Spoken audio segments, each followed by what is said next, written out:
BJP ने अपनी बाकी बची 2 सीटों पर भी उम्मीदवारों के नाम का ऐलान कर दिया है और हिसार से मौका दिया गया है विजेंद्र सिंह को, जो कि वीआरएस के साथ ही अब राजनीतिक डेब्यू कर रहे हैं। आईएएस अधिकारी थे और एक खबर इसके साथ जुड़ी हुई यह है कि चौधरी वीरेंद्र सिंह के बेटे हैं और उन्होंने साफ तौर पर चौधरी साहब ने कह दिया है कि अब एक्टिव जो राजनीति होती है उसमें हिस्सेदारी नहीं करेंगे और राज्यसभा का और जो इस्तीफा है मंत्रालय से वो पेशकश कर चुके हैं।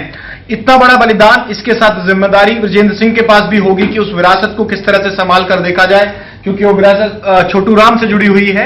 और हमारे साथ हैं विजेंद्र सिंह जी, आपका स्वागत है टोटल न्यूज पर। पहला सवाल आपसे यही है, बड़ी जिम्मेवारी और वेलकम टू राजनीति की उस फील्ड में जहां चौधरी साहब ने बहुत साल तक 47 साल तक रूल किया और एक बड़ी रोल मॉडल के तौर पर कह सकते हैं कि एक मॉरल रिस्पॉन्सिबिलिटी के साथ एक ये टिकट तो आपको मिला और उन्होंने साथ ही अपने संन्यास का कह दिया कि एक्टिव पॉलिटिक्स से दूर रहूंगा। बहुत बहुत धन्यवाद आपका जी। आज जो उन्होंने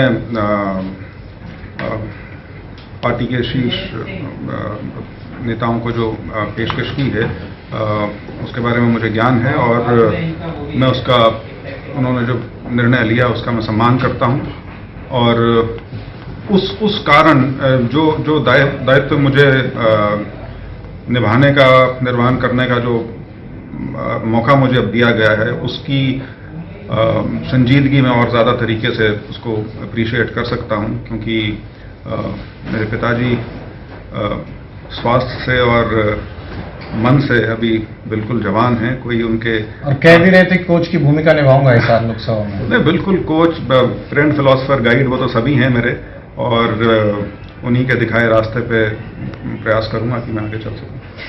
राजनीति की बात करें उससे पहले थोड़ा अपने उस करियर के बारे में बताइए और किस तरह के कौन से बैच से कहां रहे, क्योंकि ये छोटी घटना नहीं होती कि इस लेवल का प्रिंसिपल सेक्रेटरी लेवल के आप अधिकारी रहे और 20-21 साल के बाद उस करियर को छोड़कर राजनीति में शुरुआत करना। देखिए, मेरा 1998 का आईएएस का बैच है और मेरे 21 साल की नौकरी अब हो चुकी है।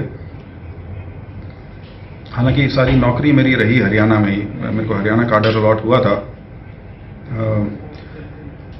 और मैं सभी जो ब्यूरोक्रेटिक पोस्ट हैं उन पे मैं रहा। फील्ड में मैंने करीब 12 साल की नौकरी की, शुरुआती एसडीएम, एडीसी, मैं 3 महत्वपूर्ण जिलों का उपायुक्त भी रहा और उसके बाद मुझे हेड ऑफिस में आके बड़ी बड़ी जिम्मेवारियां विभिन्न सरकारों ने सौंपी और हाल में मैं महाप्रबंधक था हैफेड का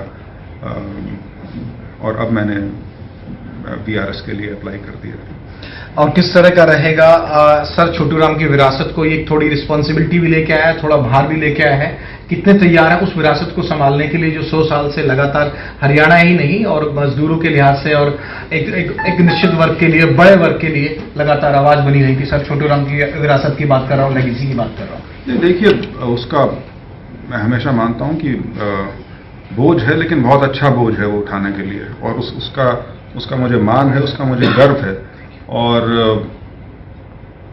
अभी तक जो मैंने 21 साल की नौकरी भी की वो विरासत का बोझ ही था जो जिसने मुझे कभी भी अपने पथ से भटकने नहीं दिया। और मैं बिल्कुल पूर्ण विश्वास के साथ कह सकता हूं कि मेरे इस 21 साल के कार्यकाल में मुझ पे किसी प्रकार का कोई आरोप या आक्षेप या कोई भी ऐसा काम करना जो शोभनीय ना हो, उसका आरोप मुझ पे कोई नहीं लगा सकता। इसका मुझे मान है और मैं समझता हूं कि इसको मैं आने वाले समय में अपनी राजनीति पारी के माध्यम से भी इसको मैं निभा पाऊंगा, इसका मुझे पूर्ण विश्वास है। एक आखिरी सवाल, राजनीतिक डेब्यू आज आपका हो चुका है, टिकट आपको मिल चुकी है बीजेपी की, हिसार से कैसे खुद को कनेक्ट करेंगे? सामने आपके जो विरोधी होंगे या तो कुलदीप बिश्नोई खुद होंगे, टिकट का ऐलान हुआ नहीं है, या उनके बेटे होंगे, और दूसरी तरफ से चौटाला परिवार के मौजूदा सांसद दुष्यंत भी हैं।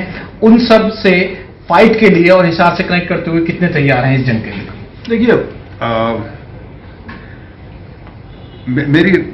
मेरा जो परिवार है वो आज से नहीं, पूरे 100 साल से राजनीति से जुड़ा हुआ है। सो कनेक्ट करने का या शुरुआत करने का जो सवाल है वो मेरे ख्याल से उत्पन्न ही नहीं होता। वो तो एक बहुत गुडविल है लोगों में, लोगों का बहुत प्यार हमें इतने सालों से मिला है। 47 साल से तो मेरे पिताजी खुद ही बिल्कुल एक्टिव इलेक्टोरल पॉलिटिक्स में रहे हैं और मैंने खुद हरियाणा में नौकरी की है। सो वो शुरुआत करना मुझे नहीं लगता कि किसी प्रकार की दिक्कत आएगी। और दूसरा जो हमारी जो पार्टी का जो वर्कर्स का जो सेटअप है वो इतना सशक्त है, बूथ लेवल तक क्या आपके पन्ने के लेवल तक वो घर किया हुआ है। सो कोई कनेक्ट का मुझे नहीं लगता कि कोई सवाल या मुद्दा ऐसा है। और जब मैदान में उतरेंगे तो पूरी मेहनत करेंगे और मुझे लगता है कि परिणाम भी हमारे अनुकूल आएंगे। तो वीरेंद्र सिंह साफ तौर पर कह रहे हैं कि हिसार की लोकसभा सीट पर पूरी दावेदारी के साथ, पूरी शिद्दत के साथ ये चुनावी मैदान में उतरने के लिए तैयार हैं। कैमरा पर्सन पिंटू कुमार के साथ विनोद लांबा, टोटल न्यूज, दिल्ली।